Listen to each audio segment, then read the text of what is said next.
I like the lobster mac and cheese. Lobster mac and cheese is pretty good. Yeah. So I don't do the lobster. I don't do the lobster. I'm Mm. I subscribe to the Seventh Day Adventism, and in that religion we don't eat certain things, and lobster is one of them. So Mm. I don't know. Seventh Day Adventism. So does that mean that it sounds like you only don't do things on certain days? Because of the So seventh day, right? What is it? Sunday, day of rest, and yeah. yeah, so that's the difference there. Mm. It's not Sunday that's the day of rest with Catholicism. It's Saturday is the day of rest. So we just Mm. observed a little bit of a different day, but a big part of the Seventh Day Adventist message is the healthy eating. So like, have you ever been to Advent Health or Florida Hospital? I have been to Advent Health. Yeah, they're a big. Aren't they a big Christian hospital? I thought it was Christian. Exactly. So Seventh Day Yeah. Adventism is a sect of Christianity. Yeah, Okay. yeah. And there we go. That's the hospital. The health message Mm. in form. So do you believe do you believe in God? Like, do you think that there's a higher power, Yeah, dictating and I yeah. do. I do. Mm. I've had really strong roots in the church my whole life, and it's kind of shaped my life, of course, at a young age, to kind of guide me into believing more of what is out there. But Yeah. yeah, I call that one of my core beliefs. What about you? Yeah. I I don't know. I mean, I it's hard to say that I do. Okay. Um, it's hard to say. I think that if there were an all-knowing God, right, and this God that we talk about, and if Christianity and these subcategories of Christianity, they interpret or they have different stories, but and you think of the Bible, and you know, does this guy, this person, this being, they sacrificed all of this to deal with our sins, and you know is just looking down on us, and in a way letting us rot, right? I mean, that's how I think of the human race in a way. I think that we're a huge virus. I think that we are destroying the earth.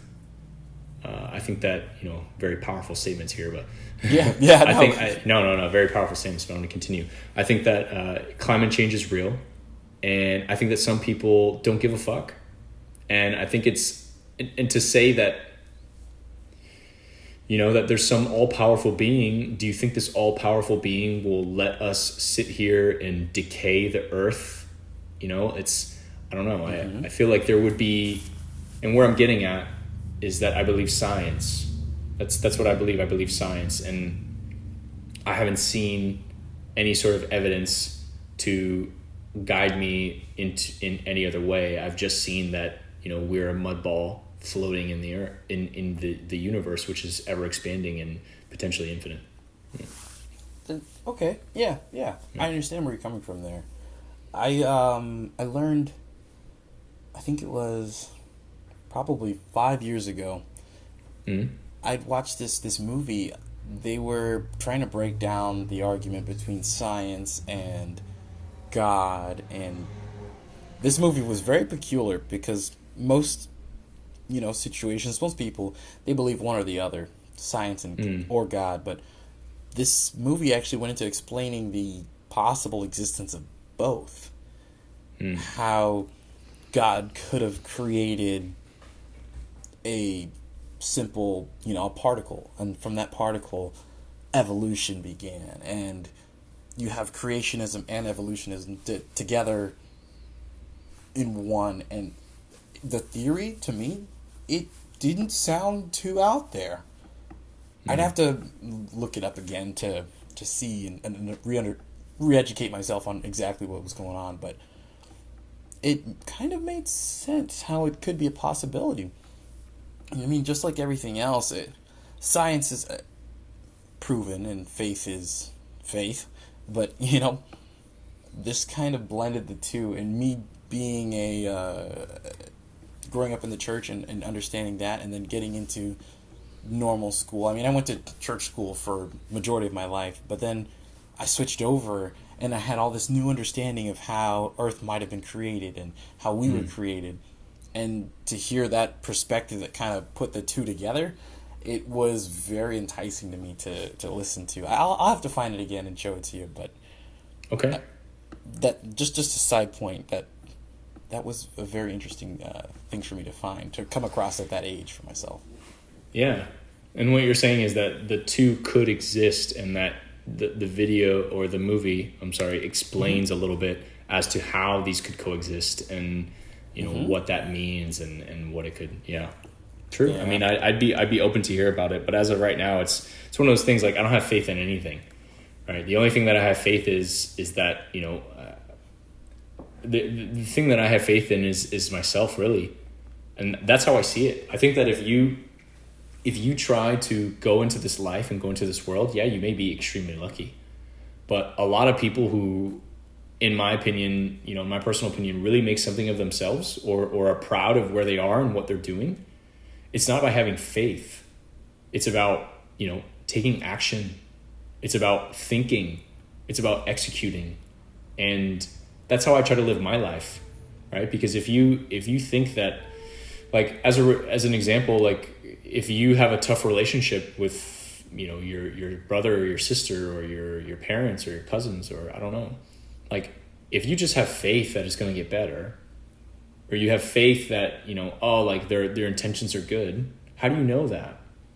Yeah. Like, I think in order to, if you want to, either find out for yourself what their intentions are, or you want to repair that relationship, you need to put faith in yourself, and putting faith in yourself means, like, taking action. Okay. That's how I see it. Yeah. So I that specific scenario, let's talk about that. Yeah. Sure.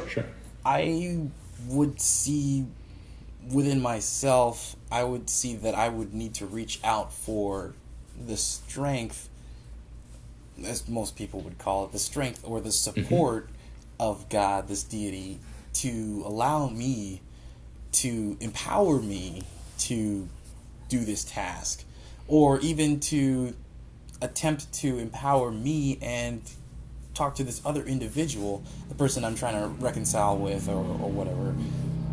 I am praying that God or this deity will open up this other person's mind, or will open up my heart to what they have to understand, or whatever the discrepancy is that we're having.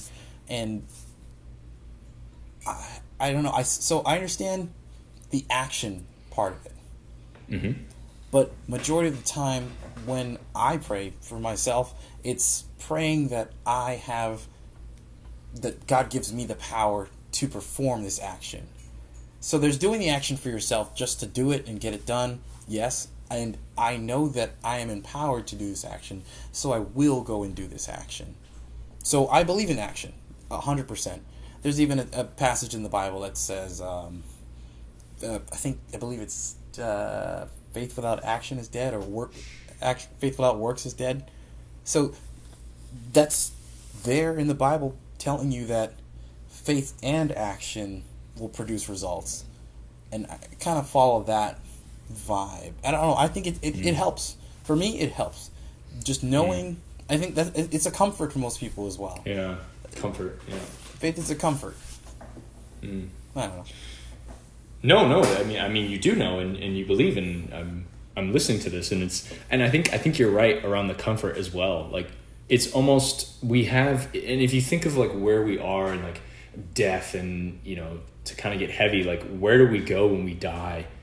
And you think of that, and it's, when you really think of it, like, and you think of it from my point of view, because I think of that sometimes, and I'm like, okay, let's say there's no being. What's next? Right? And if there's no being, there's no being, then there's nothing. And if there's nothing, then that's scary.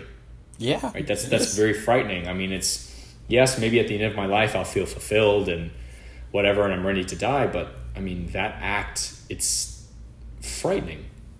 Yeah. But I think that if you have that faith in something, it's almost like, hey, like, these questions that you're asking, and these answers, you don't have to worry about it, because it's like, you have faith that when you die, like, everything's going to be okay. And I think that comfort is what was huge about religion. And, you might be right and I might be wrong. And at the end of the day, who, let's say we die at the same time and we're sitting there in purgatory, and you look at me and you're like, I told you, motherfucker, and I'm like, oh, God damn it. Here we are. Here we are. Yeah. No, and I mean, I may be wrong.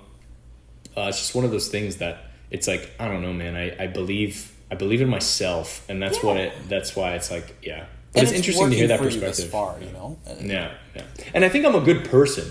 Like, I'm not going around here. Yeah, maybe I judge a homeless person once in a while, but at the end of the day, it's like I'm not out here like, killing robbing, people and like shooting, doing. stealing. Yeah, exactly. Yeah. So And that's something I was gonna say, that you don't have to be a good Christian or have to be a believer to be a good person. You can be a good person all on your own. You can take action all on your own, but having God to empower you to be a good person, or remind you to be a good person, or help you be a better person, or believing in something that can help you be better or do better. And it gives you an internal strength, a mental strength to think about more than yourself. It's like when you join a company, I've joined this company, oh man, I'm not only here for myself, I'm here for someone else. I'm here to benefit someone else. I'm here to help someone else. It's more than just me, and we're all a collective kind of, and there's comfort in the collective. To go down that route, there's comfort in the collective.